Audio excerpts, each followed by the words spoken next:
हाय, मी Vinayak. Hit wicket मध्ये तुम्हा सर्वांचं स्वागत. गेला आठवडा हा ऍक्शन पॅक्ड वीक राहिलेला आहे आणि याच्या पुढचा आठवडा, येता आठवडा सुद्धा तसाच राहणार आहे.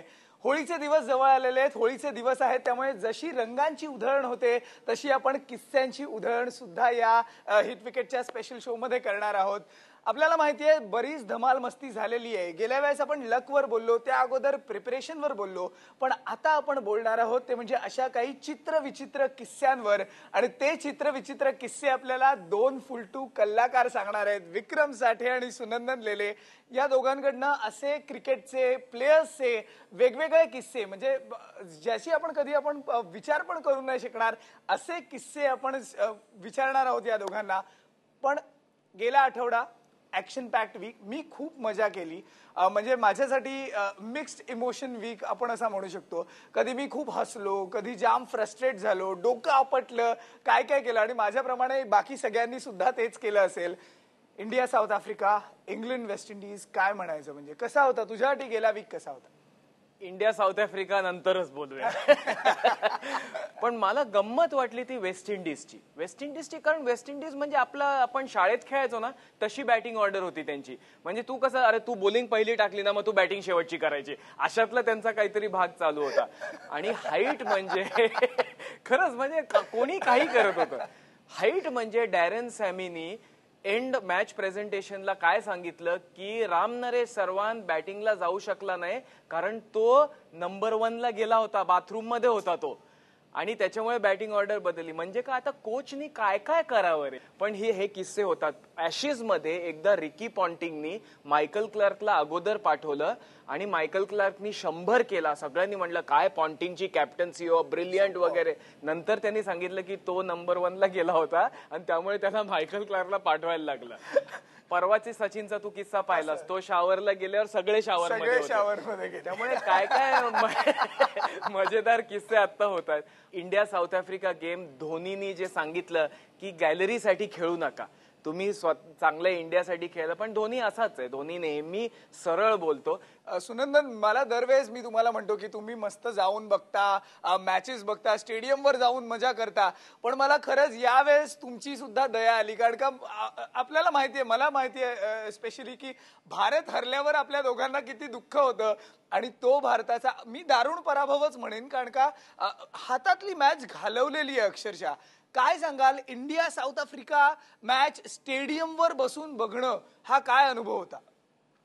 काळ्या पाण्याची शिक्षा होती. कारण 1 आऊट 267 वरनं ऑल आऊट 296, हे कधी आम्ही अपेक्षा केलेली नव्हती. आणि ही काळ्या पाण्याची शिक्षा मी 2007 वर्ल्ड कपला वेस्ट इंडिज मध्ये भोगली होती, जी मला नागपूरच्या मैदानावर भोगायला लागली. जेव्हा ती मॅच बघून आलो तेव्हा मला कॉमेंट काय ऐकायला मिळालं, विनायक आणि विक्रम, एक माझा अगदी शिकला सवरलेला चांगला बिझनेसमन मित्र म्हणाला, बघितलंय सचिननी 100 केली की इंडिया मॅच हारतं. 4 पावलावर गेलो, माझा दुसरा शिकला सवरलेला मित्र म्हणाला, काय रे सुनंदन, सचिननी शतक केल्यानंतर त्याला क्रेडिट मिळू नये म्हणून बाकीचे इंडियन प्लेयर्स मुद्दाम खराब खेळतात का? या टोकाच्या प्रतिक्रिया मला ऐकायला लागतात. क्रिकेट बघणं, क्रिकेट कव्हर करणं हे दरवेळेला सुखाची गोष्ट नाहीये. खास करून त्या समोरच्या विक्रम साठेलाही नक्की सांग. विक्रम, खरंच सुखाची गोष्ट नाहीये. सुनंदनला जशा अशा या टोकाच्या प्रतिक्रिया ऐकायला मिळाल्या, तुला सुद्धा अशाच मिळतात? कारण का हा एक पर्स्पेक्टिव्हच झालाय आता की सचिन जेव्हा सेंचुरी करतो तेव्हा इंडिया मॅच हरते. इट इज नॉट ट्रू यार. Absolutely not true. कारण एक लक्षात घ्या, सचिननी 100 करायची वेळ आलेली आणि इंडियाचं विनिंग रेकॉर्ड हे सचिनच्या कालावधीत खूप आहे, गेल्या 70 वर्षापेक्षा चांगलं. त्यामुळे ह्या डिस्कशनला मी जातच नाही. एक्झॅक्टली, हे डिस्कशन करणं चुकीचं आहे ऍक्च्युली. पण मी जसं तुम्हाला म्हटलं की आपण चित्रविचित्र किस्से ऐकणार आहोत. हे तर झालं गेला आठवडा कसा होता, हा एक आपण ओव्हरव्ह्यू घेतलेला आहे. पण आता खरी वेळ आलेली आहे. सुनंदनकडनं आपण असे काही किस्से जाणून घेणार आहोत, विक्रमला पण आपण सांगायला लावणार आहोत. पण सुनंदन, जसं तुम्ही म्हटलात की तुम्हाला लोकांच्या अशा टोकाच्या भूमिका ऐकायला मिळाल्या, किस्से ऐकायला मिळतात, पण कितीही चांगली मॅच होऊ दे, वाईट मॅच होऊ दे, प्लेयर्स कशी मजा करतात. कारण का चांगली मॅच झाली, ऑफकोर्स एक आनंदाचा मूड प्रत्येक प्लेअरचा असेल, एकमेकांची खेचत सुद्धा असतील. काय एकूण ड्रेसिंग रूम मधलं वातावरण असतं? वातावरण धमाल असते. कारण जेव्हा टूरवर प्लेयर जातात तेव्हा जो काही राडा करतात त्याला तोड नसते. मी आज जो किस्सा, मला खूप किस्से आठवत आहेत परंतु हिंडून फिरून मी एका किस्स्यावर येतोय. फक्त तो सांगताना माझी थोडीशी अडचण होतीये, कारण हा किस्सा सचिन तेंडुलकर आणि विनोद कांबळी बरोबरचा आहे. सचिन विक्रमचा मित्र आहे आणि विनोद तुझा मित्र आहे. दोघंही प्लीज या दोघांना सांगू नका, पण मी हा किस्सा आपल्या प्रेक्षकांना सांगू इच्छितो. 1995-96 साली इंडियन टीम जेव्हा सहारा कप खेळायला टोरंटोला गेली होती, त्यावेळेला अचानक एकदा विनोद सचिनच्या रूम मध्ये गेला आणि तो म्हणला, चल यार आज आपल्याला बाहेर जायचंय. तर तो म्हणला, कुठे? नाही तू चल तर माझ्याबरोबर, आज जरा वेगळ्या ठिकाणी जायचंय. सचिन आणि विनोद निघाले आणि त्याच्यानंतर विनोद सचिनला घेऊन अझरुद्दीन कडे गेला. अझरुद्दीन कडे गेला आणि म्हणला की आजू भाई कहाँ जा रहे हो?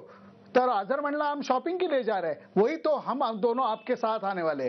तर अजहर एकदम शॉक झाला की अरे ही लोक आपल्याबरोबर शॉपिंगला. अजहर म्हणला, आप शॉपिंग केली? हा चलो मेरे साथ. झालं. हे त्रिकूट जे होतं ते एका गाडीत बसलं आणि एका अप्रतिम टोरंटोच्या मॉलमध्ये गेलं. सचिन तिथं आत गेल्या क्षणी म्हणला विनोदला, विनोद आपण आलोय ठीक आहे, आपण बघूयात थोड्या वेळ, पण हे आपलं काम नाही, कारण इथले प्राइस टॅग बघितले की माझे डोळे पांढरे व्हायची वेळ येते. पण विनोद म्हणला, नाही यार आपण पण शॉपिंग करायचं यार, आजू काय एकटा करू शकतो का? झालं. अझरुद्दीन आत घुसला. त्यांनी एक अरमानीचा सूट विकत घेतला, अजून काहीतरी एक रिबॉकचे शूज विकत घेतले. अझरचं धपाधप शॉपिंग चालू झालं. सचिन आणि विनोद आपले फिरतायत. काही आवडलं की प्राइस टॅग बघतायत, नाही नको. दुसरं काय आवडलं, प्राइस टॅग बघतायत, नको. शेवटी इज्जत जायची वेळ आली. विनोदला तर असं वाटायला लागलं की आता काही करून इथं काहीतरी शॉपिंग हे केलंच पाहिजे, नाही तर त्याच्यावरच स्लेजिंग होईल. म्हणून विनोदनी शेवटी क्रोकोडाईल स्किनचा एक बेल्ट विकत घेतला, पॅन्टवर लावायचा बेल्ट विकत घेतला, ज्याची 96 साली किंमत 8,500 रुपये, 8,500 रुपये होती. झालं. शॉपिंग करून हे निघाले. अझरुद्दीनने भरपूर शॉपिंग केलं. संध्याकाळी त्यांची पार्टी होती. पार्टीला गेलेले असताना विनोद कांबळीला बघून कुणीतरी यायचं, गावस्कर यायचे आणि ते म्हणायचं, काय विनोद कसं काय? विनोद म्हणायचा, चांगलं ठीक आहे. अरे काय स्मार्ट दिसतोय रे आज, शर्ट वगैरे एकदम. अरे बेल्ट कुठला आहे? मग विनोद सांगायचा की नाही हा बेल्ट मी स्पेशल विकत घेतला. थोड्या वेळाने दुसरा प्लेअर यायचा आणि तो विनोदला म्हणायचा, काय विनोद कसं चाललं? अरे काय चाबूक बेल्ट आहे रे. आणि मग विनोद परत स्टोरी सांगायचा. 5-6 जणांना ही स्टोरी सांगितल्यानंतर विनोदची ट्यूब पेटली. सचिननी या सगळ्या लोकांना सांगितलं होतं 175 रुपयाचे मिळून पॅन्ट आणि शर्ट आणि त्याच्यावरती 8,000 रुपयाचा बेल्ट विनोदनी घातलाय. आणि त्याच्यानंतर जो काही राडा झालाय, बाप रे बाप. सुनंदन, विक्रम इकडे सेफ आहे. पुढचा 1 महिना तरी मी विनोदला ना फोन करणार आहे ना विनोदला कधी भेटणार आहे, कारण का त्यानंतर माझी काय तो काशी करेल हे मला माझंच माहिती आहे. असे मजेदार किस्से होतात आणि त्याच्यामुळे एक रूम ड्रेसिंग रूमला एक वेगळीच मजा येते. ऍक्च्युली ड्रेसिंग रूमचं हे एक वेगळं ऍटमॉस्फिअर आहे. सुनंदन, आपल्याकडे सुद्धा असंच काहीसं होतं, अशीच मारामारी? धमाल होते, धमाल. अजून एक किस्सा मला सांगावासा वाटतो, ते म्हणजे भारताची टीम इंग्लंडच्या टूरला गेली होती आणि चक्क लेडी डायनानी भारतीय टीमला पार्टी द्यायची घोषणा केली. जेव्हा ही घोषणा झाली त्यावेळेला टीम मध्ये संदीप पाटील, गावस्कर, नंतर रवी शास्त्री, वेंगसरकर सगळे एक से बडकर एक दिग्गज स्मार्ट खेळाडू होते. आणि तुला सांगतो त्या दिवशी कोणी कोणाचा नव्हता. पार्टीच्या अगोदर सगळेजण कमीत कमी अर्धा ते 1 तास मेकअप करण्यात गुंतले होते. डोळे निळे केले नाहीत एवढं सोडून सगळा काही मेकअप केला होता की आज लेडी डायना भेटणार आणि मलाच फक्त भेटणार याच विचारांनी. पार्टी विनायक जेव्हा चालू झाली तेव्हा लेडी डायना जेव्हा आली, अप्रतिम दिसायला आणि तिचा ऑराच वेगळा होता. सगळेजण थक्क झाले आणि सगळेजण आपापल्या ड्रेसकडे अगदी कॉशियसली बघत होते. सगळ्यांना लेडी डायनाची ओळख करून देण्यात आली, सगळ्यांची ओळख करून देण्यात आली. शेवटचा ओळख करून देणारा होता गुलाम परकार. आणि शेवटची ओळख करून दिल्यानंतर लेडी डायनानी गुलाम परकार बरोबर पाऊण तास गप्पा मारल्या. रवी शास्त्री, वेंगसरकर, गावस्कर, संदीप पाटील सगळे हताशून बघत राहिले आणि लेडी डायनानी फक्त गुलाम परकारशी गप्पा मारल्या. तेव्हा लोकांना कळलं मेकअप करून काय होत नाही, अखेर नशिबात असायला लागतं. अक्षरशः अखेर नशिबात असायला लागतं. आणि काय यार, म्हणजे डायनानी पाऊण तास गप्पा मारणं हे म्हणजे दिन बन गया असं होत आहे. पण खरंच आपला सुद्धा दिवस बनतोय, कारण का असेच जे किस्से आहेत ते आपण ऐकणार आहोत.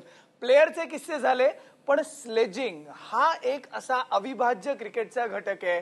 जर स्लेजिंग नसेल तर मला नाही वाटत जेवढी क्रिकेटला मजा येते ती आली असती. या स्लेजिंगचे किस्से सुद्धा आपण ऐकणार आहोत.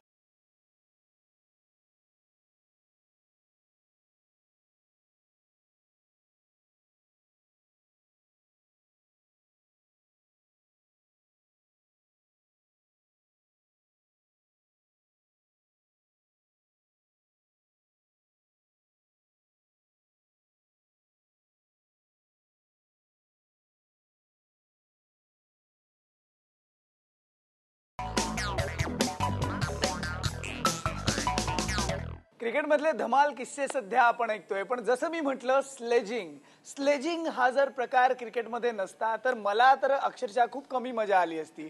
विक्रम, सेम विथ यू.